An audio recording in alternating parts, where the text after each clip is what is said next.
Sa iba pa nating tampok na balita, kampo ni na dating Congressman Mike Defensor at Joseph Espiritu, kapwa nagpetisyon para makapagpiyansa at pansamantalang makalaya sa kasong plunder laban sa kanila. Si TJ Mendoza sa balita. TJ?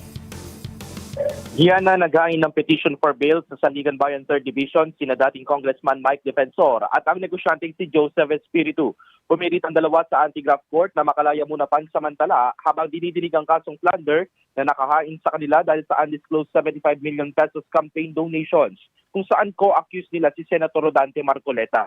Iginiit ni Defensor at Espiritu na ang mga ebidensya laban sa kanila ay hindi malakas.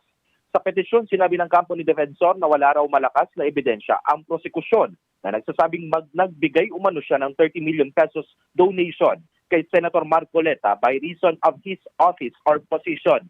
Gayun din si Espiritu na nagsasabing wala ring sapat na ebidensyang nagpapatunay na nagbigay naman siya ng 25 million pesos donation kay Marcoleta. Maglalabas ng resolusyon ang Sandigan Bayan kung papayagan ba nila o ibabasura ang hiling nila Defensor at ni Espiritu.